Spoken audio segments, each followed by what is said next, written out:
വല്ലാർ പാടത്തമ്മേ ഞങ്ങൾക്കായി പ്രാർത്ഥിക്കണേ. പരിശുദ്ധ വല്ലാർ പാടത്തമ്മേ ഞങ്ങൾക്കായി പ്രാർത്ഥിക്കണേ. ഈ ആവേ എന്ന പദം 3 അക്ഷരങ്ങളാണ്. A V E. ആവേ, ആവേ മരിയ. അപ്പോൾ ആവേ എ വി ഇ മാതാവിനെ സൂചിപ്പിക്കാൻ ഉപയോഗിക്കുന്ന പരമ്പരാഗതമായ ഏറ്റവും പ്രസിദ്ധമായ ഏറ്റവും ഏറെ പ്രചാരമുള്ള ഒരു വാക്കാണ് ആവേ. ഇതിലൊരു കാര്യം ചിന്തിച്ച് നോക്കുക, ഈ എ വി ഇ എന്നീ അക്ഷരങ്ങൾ ഒന്ന് മറിച്ചിട്ടാൽ അതെങ്ങനെയാകും? ഈ അടുത്ത് ഇങ്ങേറ്റത്തും എ അങ്ങേറ്റത്തും വയ്ക്കുക. അപ്പോൾ ഇ വി എ, ഏവ. ഏവ എന്ന് പറഞ്ഞാൽ ലത്തീൻ ഭാഷയിൽ ഹൗവ എന്നാണ്. നമ്മൾ ഹൗവ എന്ന് പറയുന്ന വാക്കാണ് ലത്തീൻ ഭാഷയിൽ ഏവ എന്ന് പറയുന്നത്, ആദാമിൻ്റെ ഭാര്യയായ ഏവ. അപ്പോൾ ആവേ എന്ന പരിശുദ്ധമായ മാതാവിനെ സംബോധന ചെയ്യുന്ന ആ വാക്ക് തിരിച്ചിട്ടാൽ അത് ഹവ്വായുടെ പദമായി, ഹവ്വായുടെ പേരായി. ഇവിടെ ഒരു കാര്യം സൂചിപ്പിക്കുന്നത്, നമ്മൾ ചിന്തിക്കുന്നതോറും അത് കൂടുതൽ കൂടുതൽ ആഴമായി മനസ്സിൽ പതിയുന്നത്, ഹൗവ വരുത്തിവെച്ച തിന്മകളെല്ലാം നേരെ മറിച്ച് നന്മയാക്കി മാറ്റുന്നവളാണ് മറിയം. Praise the Lord, praise the Lord. Hallelujah, hallelujah, hallelujah. അപ്പോൾ ഹൗവ വരുത്തി വെച്ച തിന്മകളെ തിരിച്ച് നന്മയാക്കി നമുക്ക് അനുകൂലമാക്കി മാറ്റുന്ന ഒരു പ്രത്യേകമായ ദൈവിക ശക്തി അതാണ് മാതാവിൽ നിറഞ്ഞു നിൽക്കുന്നത്. അതുകൊണ്ടാണ് സാത്താൻ ഇത്രയേറെ മാതാവിനെ ഭയപ്പെടുന്നത്. മാതാവിന് സാത്താന് ഭയങ്കര ഭയമാണ്.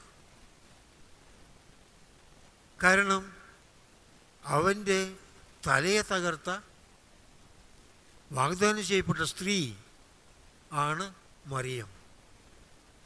ഏതേൻ തോട്ടത്തിൽ വച്ച് പാപം ചെയ്തു കഴിഞ്ഞപ്പോൾ ദൈവം ശിക്ഷാവിധിക്കായി അവിടെ വന്നപ്പോൾ അന്ന് തന്നെ വാഗ്ദാനം ചെയ്തു. എന്താണ് വാക്ക്? നീയും പറഞ്ഞോളൂ, ഉറക്കെ പറഞ്ഞോ. നീയും സ്ത്രീയും തമ്മിലും നിന്റെ സന്തതിയും അവളുടെ സന്തതിയും തമ്മിലും ഞാൻ ശത്രുത ഉളവാക്കും. ദൈവം ഉളവാക്കിയ ഒരു ശത്രുത ഇതാണ്. ഈ ശത്രുത ലോകാവസാനം വരെ നിലനിൽക്കും.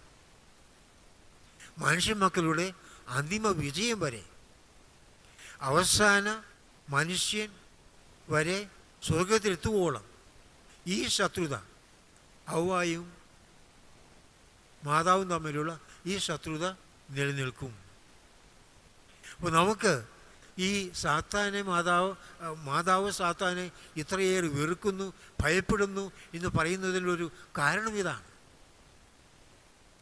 വലിയ വിശുദ്ധരെല്ലാം ഇത് സമ്മതിച്ചിട്ടുള്ളതും അംഗീകരിച്ചിട്ടുള്ളതുമാണ്.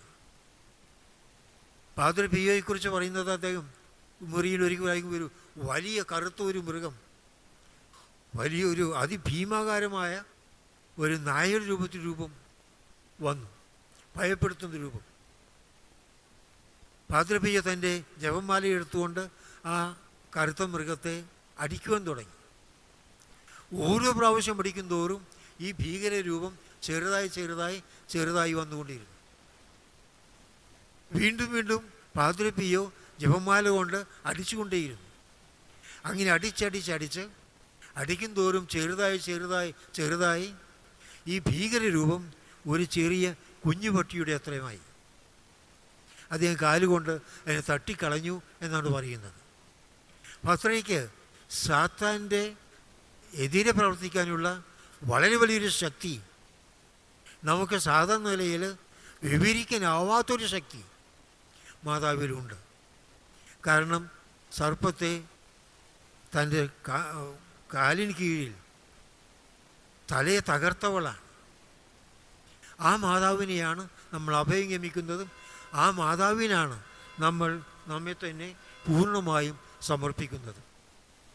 അപ്പോൾ തീർച്ചയായും ഈ മാതാവിനെ സാത്താൻ ഭയപ്പെടും. ഈ മാതാവിനെ മാത്രമല്ല, മാതാവിൻ്റെ കൂടെ ആരെല്ലാം നിൽക്കുന്നുവോ, മാതാവ് ആരെയെല്ലാം സ്വന്തമായി സ്വീകരിച്ചിരിക്കുന്നുവോ അവരെയെല്ലാം സാത്താന് ഭയമാണ്.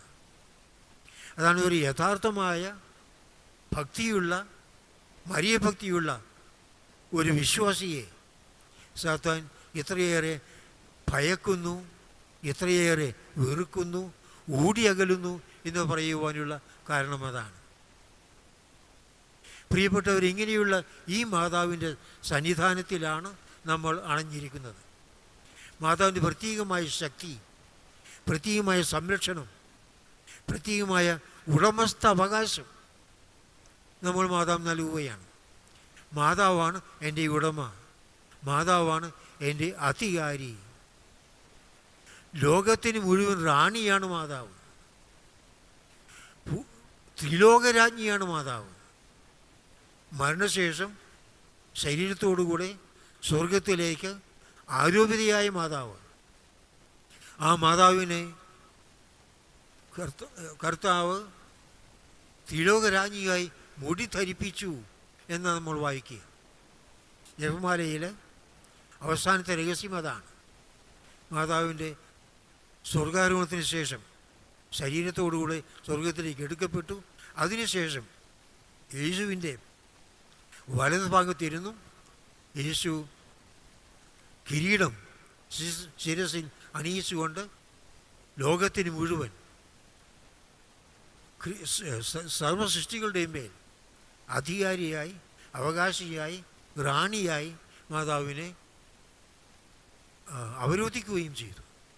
ഈ ഒരു വലിയ ശക്തി, അതിശക്തിയായ റാണി, ഈ രാജ്ഞിക്കാണ് നമ്മൾ സ്വയം സമർപ്പിച്ചിരിക്കുന്നത്.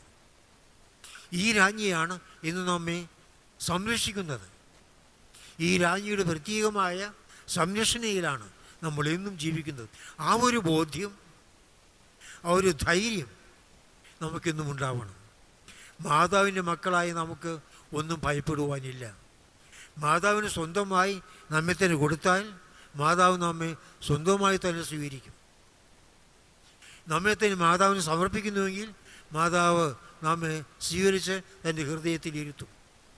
വിമല ഹൃദയത്തിന് നമ്മെ തന്നെ സമർപ്പിക്കുമ്പോൾ നമ്മുടെ സ്ഥാനം മാതാവിൻ്റെ വിമല ഹൃദയത്തിലായിത്തീരും. വിമല ഹൃദയത്തിൽ പ്രത്യേകമായൊരു സ്ഥാനം നൽകി നമ്മൾ ബഹുമാനിക്കപ്പെടുന്നു, ആദരിക്കപ്പെടുന്നു. അതാണ് നമ്മളുടെ ഈ സമർപ്പണം, വിമല ഹൃദയ സമർപ്പണം. ഇത് വെറുതെ ഒരു വാക്യം ചൊല്ലി, ഒരു പ്രാർത്ഥന ചൊല്ലി, ഒരു കർമ്മമായിട്ട് അനുഷ്ഠിച്ച് വരാനുള്ളതല്ല, ജീവിതം മുഴുവനും നിലനിൽക്കാനുള്ള ഒന്നാണ്. മാമോദീസായിലൂടെ നമ്മൾ യേശുവിൻ്റെ അടിമയായി തീർന്നു. യേശുവിൻ്റെ അതുവരെ നമ്മൾ സാത്താൻ്റെ അടിമയാണ്. സാധാരണ പറയുന്നത് നമുക്ക് ഇഷ്ടമുണ്ടെങ്കിലും ഇല്ലെങ്കിലും നമ്മൾ ആരുടെയെങ്കിലും അടിമയായിരിക്കും.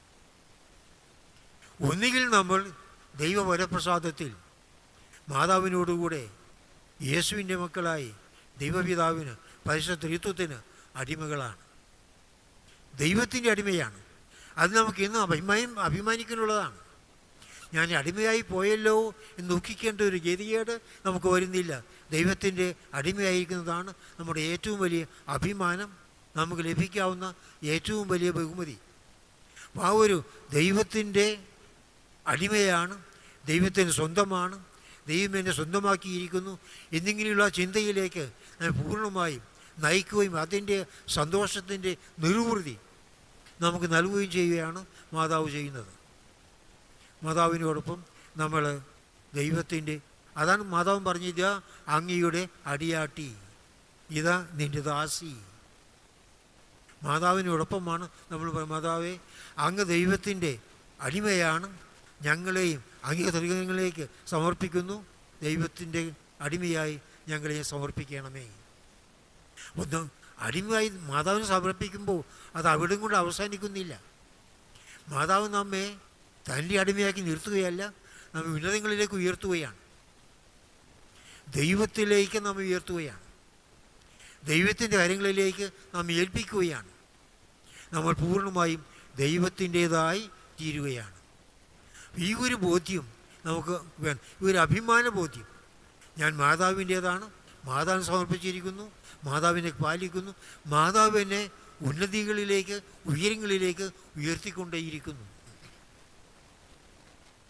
നിരന്തരമായി ദൈവത്തിന് ഹിതം നിറവേറ്റി ദൈവത്തിന് വഴങ്ങി ദൈവത്തെ മഹത്വപ്പെടുത്തി മാത്രം ജീവിച്ച ആ മാതാവിൻ്റെ മാതൃക നമ്മൾ സ്വീകരിച്ചുകൊണ്ട് ഈ സമർപ്പണത്തിലൂടെ നമ്മളും ആ ഒരു ഉത്തരവാദിത്വം ഏറ്റെടുക്കുകയാണ്. എന്നെ തന്നെ ഞാൻ മാതാവിന് സമർപ്പിക്കും, മാതാവിലൂടെ ഞാൻ ദൈവത്തിന് സമർപ്പിക്കും. മേലിൽ ഞാൻ എൻ്റെ അല്ല, കർത്താവിൻ്റേതാണ്. സാറിന് പറയാറുണ്ട്, നമ്മൾ കത്തോലിക്കർ ഏറ്റവും കൂടുതൽ നുണ പറയുന്നൊരു ദിവസമുണ്ട്. എന്താണെന്ന് പറയാമോ? നമ്മൾ ഏറ്റവും കൂടുതൽ നുണ പറയുന്ന ദിവസം. ഒന്ന് ചിന്തിച്ചു നോക്കിയേ, എന്നായിരിക്കും നമ്മൾ ഏറ്റവും കൂടുതൽ നുണ പറയുന്നത്? ഞായറാഴ്ച. കാരണം എന്താണെന്നറിയാമോ? ഞായറാഴ്ച എല്ലാവരും പള്ളിയിൽ വരുന്നതുകൊണ്ട് ആഘോഷമായിട്ട് പരസ്യമായിട്ട് പറയും, കർത്താവെ ഞാൻ എന്നെ തന്നെ അങ്ങേക്ക് നൽകുന്നു, പൂർണ്ണമായി നൽകുന്നു, അങ്ങയുടേതായി സ്വീകരിക്കണമേ എന്നൊക്കെ. എന്നിട്ട് ഇത് വല്ലതും ചെയ്യുന്നുണ്ട്. അല്പമെങ്കിലും നമ്മൾ വിട്ടുകൊടുക്കാൻ നമ്മൾ തയ്യാറാകുന്നുണ്ട്. നമ്മൾ ഒട്ടും തന്നെ കർത്താവിൻ്റേതല്ല, കർത്താവിന് കൊടുക്കുന്നുമില്ല. എന്നിട്ട് വിളിച്ചു പറയും, കർത്താവെ പൂർണ്ണമായി നൽകുന്നു, അങ്ങേക്കായി നൽകുന്നു. അപ്പോൾ ഇതുപോലെ നമ്മൾ മാതാവിനോട് നുണ പറയുന്ന ഒരു അവസരമായിരിക്കരുത് നമ്മളുടെ സമർപ്പണം. ആത്മാർത്ഥമായി മാതാവിൻ്റേതായി തീരണം. ഞാൻ ഇനിയൊരു രൂപാന്തരം സംഭവിക്കണം. ഇന്നോളം എന്നിലുണ്ടായിരുന്ന ആ ജീവിതശൈലി മാറി. ഇത് യാക്കോബ് റെബേക്കയുടെ മക്കളാണ് ഏസാവും യാക്കോബും. ഈ യാക്കോബ് എൻ്റെ പിതാവാണ് ഇസ്ഹാക്ക്. ഇസ്ഹാക്ക് തൻ്റെ മൂത്ത മകനായ ഏസാവിനോട് പറഞ്ഞു, നീ നായാട്ടിന് പോയി നിൻ്റെ നായാട്ട് ഇറച്ചി കൊണ്ടുവന്ന് പാകം ചെയ്ത് എനിക്ക് തരിക, ഞാനത് ആസ്വദിച്ച് നിന്നെ അനുഗ്രഹിക്കാം, ആശീർവദിക്കാം. പിതാവിന് അനുഗ്രഹം കിട്ടുവാൻ വേണ്ടി യാക്കോബ് ഉടനെ തൻ്റെ അമ്പും വില്ലും ഒക്കെ എടുത്തുകൊണ്ട് കാട്ടിലേക്ക് പോയി. ഇത് കേട്ട റെബേക്ക ചെയ്തത്, റെബേക്കായിക്ക് ഈ യാക്കോബിനായിരുന്നു ഇഷ്ടം. കാരണം എല്ലാ കാര്യങ്ങളും ചെയ്യും, എപ്പോഴും മാതാവ് അമ്മയുടെ കൂടെയാണ്. അമ്മ പറയുന്നതിനപ്പുറം ഒന്നും ചെയ്യില്ല, അമ്മ ആവശ്യപ്പെടുന്നതെല്ലാം ചെയ്യും. സംശയങ്ങളും പ്രയാസങ്ങളും ഉണ്ടെങ്കിലും അമ്മയുടെ അടുത്ത് ചെല്ലും, അമ്മയുടെ നിവാരണം ചോദിക്കും. ഇതൊക്കെയായിരുന്നു യാക്കോബിൻ്റെ സ്വഭാവം. അതുകൊണ്ട് ഈ അമ്മയ്ക്ക് യാക്കോബിനോടാണ് താല്പര്യം. അപ്പോൾ അമ്മ യാക്കോബിനെ വിളിച്ച് പറഞ്ഞു, നീ വേഗം ചെന്ന് നമ്മുടെ ആട്ടിൻകുട്ടി ചെന്ന് 2 കുഞ്ഞാടുകളെ പിടിച്ചുകൊണ്ട് വരിക. അത് ഞാൻ പാകം ചെയ്ത് നിൻ്റെ കയ്യിൽ തന്നയക്കാം. നീ അതുകൊണ്ടുപോയി അപ്പന് കൊടുത്ത് അപ്പൻ്റെ സന്തോഷം അനുഗ്രഹം നീ നേടുക. അങ്ങനെ നിൻ്റെ ജ്യേഷ്ഠന് കിട്ടാൻ പോകുന്ന അനുഗ്രഹം നിനക്കായിരിക്കും. ഈ യാക്കോബ് പറഞ്ഞില്ല, അമ്മ പറഞ്ഞതനുസരിച്ച് മാത്രമേ പ്രവർത്തിക്കുകയുള്ളൂ. അമ്മ പറയുന്നതിന് വിപരീതമായിട്ട് ചിന്തിക്കുകയോ ചോദ്യം ചോദിക്കുകയോ മറുതലിക്കുകയൊന്നും ചെയ്യുകയില്ല. വേണമെങ്കിൽ ചോദിക്കാമായിരുന്നു, അപ്പന് ഒരു നേരം കഴിക്കാൻ ഒരാടിനെ കൊന്നാൽ പോരെ, 2 ആടിനെ എന്തിനെ കൊല്ലുന്നത്, 1 കൊണ്ടുവന്നാൽ പോരെ. പക്ഷേ 2 വേണമെന്ന് അമ്മ പറഞ്ഞു. 2 ആടിനെയും കൊണ്ട് യാക്കോബ് വരികയാണ്. ഈ ആടിനെ കൊന്ന് അതിൻ്റെ തൊലി ഉരിഞ്ഞു മാറ്റി കഷ്ണങ്ങളാക്കി കഴുകി ശുചിയാക്കി പാകം ചെയ്ത് അപ്പന് ഇഷ്ടമുള്ള രീതിയിലത് വേവിച്ച് കറിയാക്കി മകൻ്റെ കയ്യിൽ കൊടുത്തയക്കും, യാക്കോബിൻ്റെ കയ്യിൽ കൊടുത്തയക്കുന്നു. അപ്പോൾ ഇവിടെ ആ തോലുരിഞ്ഞ് മാറ്റുന്നു. അതിന് വിശദീകരണം മുഴുവനും യാക്കോബിൻ്റെയും റെബേക്കയും ചേർത്തുകൊണ്ടുള്ള ഒരു വലിയ വിശദീകരണം വിശുദ്ധ ലൂയിസ് ഡി മോൺഫോർട്ട് വളരെ വ്യക്തമായി നൽകുന്നുണ്ട്. അത് വിശദമായിട്ട് എല്ലാത്തിലേക്കും പോകുന്നില്ല. ഈ ഒരു കാര്യം പ്രത്യേകം എടുക്കുകയാണ്. തോലുരിഞ്ഞു മാറ്റി. അവിടെ തോലുരിഞ്ഞു എന്നൊരു പ്രത്യേക അർത്ഥമുണ്ട്. നമ്മുടെ പഴയ മനുഷ്യന് ഉരിഞ്ഞു മാറ്റണം. പഴയ മനുഷ്യനെ അവൻ്റെ സകല ചെയ്തികളോടും കൂടെ ഉരിഞ്ഞു മാറ്റുവിൻ. പൗലോസ് അപ്പോസ്തലൻ പറയുന്നത് അതാണ്. നമ്മൾ മാതാവിലൂടെ പിതാവാ ദൈവത്തിന് സ്വീകാര്യരായി തീരണമെങ്കിൽ നമ്മുടെ പഴയ മനുഷ്യനെ നമ്മൾ ഉരിഞ്ഞു മാറ്റണം. അതിന് പ്രതീകമാണ് ഈ ആടിൻ്റെ തോല് റെബേക്ക ഉരിഞ്ഞു മാറ്റിയത്. അതുപോലെ നമ്മെയും നമ്മളുടെ പഴയ സ്വഭാവം, തിന്മയുടെ സ്വഭാവം, ഭൗതികമായ സ്വഭാവം, ജഡിക സ്വഭാവം, ഇതെല്ലാം മാറ്റുന്നതിൻ്റെ അടയാളമായി, അല്ലെങ്കിൽ ഇത് നമ്മിലെ ആ ഒരു തൊലി ഉരിഞ്ഞു മാറ്റുന്ന ആ ഒരു അനുഭവം നമുക്ക് മാതാവിലൂടെ ലഭിക്കണം. മാതാവ് നമ്മെ കർത്താവിന്, പിതാവായ ദൈവത്തിന് ഏറ്റവും സ്വീകാര്യമായ ഭക്ഷണമാക്കി പകർത്തും. ആ ഭക്ഷണം സ്വീകരിച്ചുകൊണ്ട് നമ്മെ പിതാവ് സ്വീകരിക്കും. അപ്പോൾ ദൈവത്തിന് സ്വീകാര്യമായ ഒരു പദാർത്ഥമായി, ഒരു വസ്തുവായി, ബലിവസ്തുവായി നമ്മെ മാറ്റുവാൻ മാതാവിന് കഴിയും. മാതാവ് അത് നമുക്ക് വേണ്ടി ചെയ്യും. അപ്പോൾ ആ ഒരു പൂർണ്ണമായ രീതിയിൽ മാതാവിൻ്റെതായി തീരാൻ ഉള്ള ഒരു പൂർണ്ണ സമ്മതത്തോടുകൂടെ, ആഗ്രഹത്തോടുകൂടെ, ലക്ഷ്യത്തോടു കൂടിയാണ് നമ്മൾ നമ്മെ തന്നെ മാതാവിനായി സമർപ്പിക്കുക. അപ്പോൾ ഈ ഒരു സമർപ്പണത്തിൻ്റേതായ ആഴമേറിയ രീതിയിൽ ചിന്തിക്കുവാൻ വെറും ബാഹ്യമായ ഒരു പ്രകടനം, ഒരു അഭ്യാസം, ഒരു പ്രവർത്തനം, ഒരു പ്രാർത്ഥന മാത്രമല്ല, എൻ്റെ ജീവിതം മുഴുവനും നിലനിൽക്കേണ്ട, ആഴത്തിൽ വേരുന്നി വളരേണ്ട ഒരു വ്യതിയാനം എന്നെ സംഭവിക്കണം. തീർച്ചയായും മാതാവ് തമ്മിൽ മാറ്റം വരുത്തും. യാക്കോബ് പിടിച്ചു കൊണ്ടുവന്ന ആ ആടിനെ ഇസ്ഹാക്കിന് ഏറ്റവും ഇഷ്ടപ്പെട്ട ഭക്ഷണമാക്കി മാറ്റിയതുപോലെ നമ്മെ മാതാവിൻ്റെ കയ്യിലേക്ക് ഏൽപ്പിച്ചു കൊടുത്താൽ പിതാവായ ദൈവത്തിന് ഏറ്റവും സ്വീകാര്യമായ ഭക്ഷണമായി മാതാവ് നമ്മെ മാറ്റും. അങ്ങനെ നമുക്ക് ദൈവത്തിൻ്റെ അനുഗ്രഹം കൂടുതലായി പ്രാപിക്കുവാൻ, സമാധാനം, സന്തോഷം അനുഭവിച്ചു ജീവിക്കാൻ സാധിക്കുകയും ചെയ്യും. നമുക്ക് സമയം വന്നിരിക്കുന്നത് ഈ 11:15 11:15 കുർബാന തുടങ്ങണം. അപ്പോൾ നമുക്കതിനു വേണ്ടി കുർബാനയ്ക്കായിട്ട് ഒരുങ്ങാം. ഇനിയും തുടർന്നുള്ള ക്ലാസ്സുകളിലും സമർപ്പണത്തെക്കുറിച്ചും അതിൻ്റെ വിവിധ വശങ്ങളെക്കുറിച്ചും അതിൻ്റെ ഉത്തരവാദിത്വങ്ങളെക്കുറിച്ചും അതെങ്ങനെ ചെയ്യണമെന്നതിനെക്കുറിച്ചുമൊക്കെയുള്ള വിശദീകരിച്ചുകൊണ്ടുള്ള ക്ലാസ്സുകൾ തുടർന്ന് ഈ ധ്യാനത്തിൽ നിങ്ങൾ ലഭിക്കുന്നതാണ്. ഏറ്റവും പ്രധാനം ഇതാണ്: ഞാൻ അടിസ്ഥാനപരമായി ആഗ്രഹിക്കുന്നു, ഞാൻ മാതാവിൻ്റേതാണ്, മാതാവിൻ്റേതായിത്തീരണം. മരിയ മകൾ എന്ന് പൂർണ്ണമായ അർത്ഥത്തിൽ എനിക്ക് എന്നെക്കുറിച്ച് തന്നെ പറയുവാൻ സാധിക്കണം. മാതാവിനെ അഭിമാനത്തോടും സന്തോഷത്തോടും കൂടെ ഉയർത്തിപ്പിടിക്കുവാൻ സാധിക്കത്തക്ക വിധം എൻ്റെ അന്തരാത്മാവിൽ മാറ്റം വരണം. എൻ്റെ ഹൃദയം മാതാവിൻ്റെ വിമല ഹൃദയത്തിന് തുല്യമായി തീരണം. ഒരാഗ്രഹത്തോടുകൂടെ നമുക്ക് ഈ സമർപ്പണം നടത്തുവാൻ ഒരുങ്ങാം. പരിശുദ്ധമായ ബലിയർപ്പിക്കാൻ ഒരുങ്ങാം.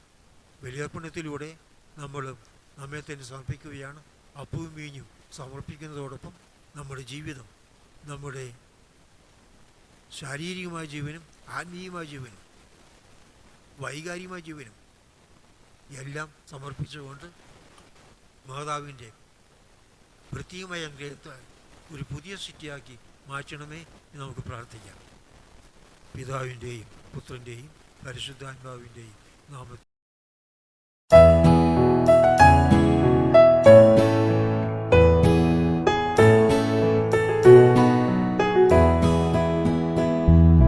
പരിശുദ്ധവല്ലാർപാടത്തമ്മേ, ഞങ്ങൾക്കായി പ്രാർത്ഥിക്കണേ.